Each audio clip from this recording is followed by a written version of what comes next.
आज Doubtnut app download करें। Doubtnut पर अपने सभी गणित, रसायन विज्ञान, भौतिक विज्ञान और जीव विज्ञान के डाउट्स का करो सफाया। बस प्रश्न की फोटो खींचो, एक ही प्रश्न को क्रॉप करो और तुरंत वीडियो सोल्यूशन पाओ। अभी डाउनलोड करें। नमस्कार दोस्तों, हमारा प्रश्न है कि दोस्तों यहाँ पर हमें प्रश्न में बोला गया कि निम्न की सभी समावयी ज्यामिति एवं प्रकाशिकीय की संरचना बताइए। ठीक है, यहाँ पर दोस्तों में क्या बोला गया, यहाँ पर हमें शंकु सूत्र दिया गया है जहां पर हमें इसकी ज्यामितीय एवं प्रकाशिकीय समन्वयता की संरचना बनानी है। ठीक है, तो सबसे पहले दोस्तों प्रश्न में हमें जो शंकु सूत्र दिया गया है, ठीक है, ये हमारा शंकु सूत्र क्या दिया गया है, ये हमारे पास दोस्तों केंद्रीय परमाणु के तौर पे कौन सा है, वो है कोबाल्ट। ठीक है, ये हमारे क्या है, ये हमारे पास है कोबाल्ट। इस कोबाल्ट के साथ दोस्तों क्या है, क्लोरीन के 2 मॉलिक्यूल हैं, साथ में हमारे ईएन जो लिगेंड है इसके यहाँ पर 2 मॉलिक्यूल हैं। ठीक है, इस तरीके से ब्रैकेट बंद, ऊपर में दोस्तों हमारे क्या है प्लस आयन के तौर पे दिया गया है। ठीक है, अब दोस्तों यहाँ पर हम क्या करेंगे, सबसे पहले दोस्तों हम देख पा रहे हैं कि यहाँ पर हमारा मुख्य तौर पे क्या है, ये हमारी किस तरह की समन्वयता को दिखाएगा। सबसे पहले दोस्तों हम जानते हैं कि ये एक तरह से हमारी क्या होती है, ज्यामितीय समन्वयता के साथ साथ ये प्रकाशिकी समन्वयता दोनों को दिखाता है। ठीक है, तो सबसे पहले हम यहाँ पर इसकी ज्यामितीय समावयवता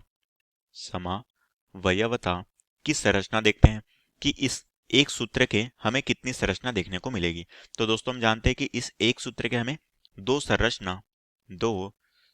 अलग अलग संरचना देखने को मिलेगी। ठीक है, क्योंकि दोस्तों यही हमारी क्या कहलाती है, ज्यामितीय समन्वयता कहलाती है कि एक ही सूत्र के अगर हमें अलग अलग स्ट्रक्चर देखने को मिलता है तो वहां पर हमारी ज्यामितीय समन्वयता होती है। अब दोस्तों हम एक एक करके देखते हैं कि इसकी जो संरचना है वो हमारी किस तरह से होगी। ठीक है, तो दोस्तों सबसे पहले जो है ज्यामितीय समन्वयता में हम पहली संरचना बनाते हैं, तो केंद्रीय परमाणु कौन सा है, वो है कोबाल्ट। तो हमने यहाँ पर कोबाल्ट को व्यवस्थित कर लिया। अब दोस्तों ये क्या होता है, एक तरह से बंद घिरी हुई संरचना में होता है। ठीक है, तो ये बन गया हमारा कोबाल्ट। इसके साथ हमारा क्या है, ये हमारी इस तरह से बंद घिरी हुई संरचना में होगा। हम इस तरह से बंद घिरी हुई संरचना बना लेते हैं। यहाँ पर दोस्तों एक हमारा क्लोरीन के 2 मॉलिक्यूल है, तो एक मॉलिक्यूल यहाँ पर और एक मॉलिक्यूल इस कोबाल्ट के ऊपर की तरफ इस तरह से हम जोड़ लेते हैं। ठीक है, यहाँ पर दोस्तों ईएन लिगेंड की संख्या कितनी है, 2 है, तो ये इस तरह से इन दोनों के मध्य में उपस्थित होगा ईएन लिगेंड। ठीक है, साथ में जो हमारा दूसरा ईएन है ये हमारा इस तरीके से इस जगह पर उपस्थित होगा। ठीक है, तो ये जो हमारी हो गई दोस्तों क्या हो गई, पहली संरचना हो गई ज्यामितीय समन्वयता की। ठीक है, अब इसकी दूसरी संरचना देख लेते हैं।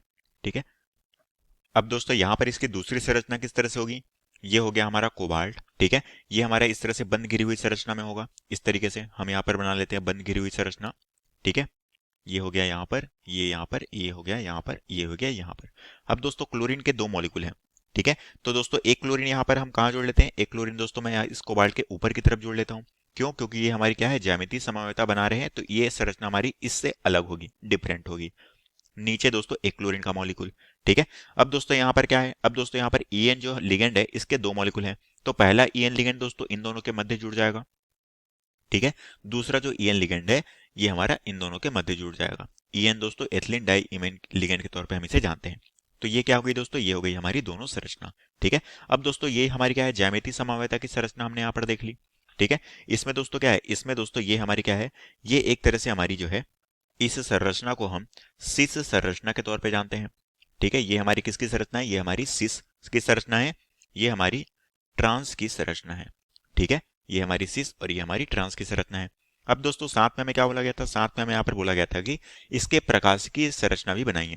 ठीक है, तो अब दोस्तों हम इसकी प्रकाशिकी समन्वय की संरचना देखते हैं। तो दोस्तों ये जो हमारी सिस की संरचना है, यहाँ पर ही दोस्तों हमें क्या देखने को मिलता है, यहाँ पर ही हमें यहाँ पर प्रकाशिक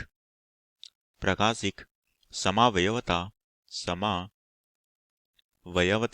देखने को मिलती है। ठीक है, और यही संरचना दोस्तों हमारी प्रकाशिक समावयवता की संरचना है, और यही हमें प्रश्न में पूछा गया था जो कि हमारे प्रश्न का उत्तर है। कक्षा 6 से 12वीं से लेकर नीट, आईआईटी, जेईई वो एडवांस के लेवल तक 1 करोड़ से ज्यादा छात्रों का भरोसा। आज ही डाउनलोड करें डाउटनेट ऐप या व्हाट्सएप करें अपने सारे डाउट्स 8400 400 400 पर।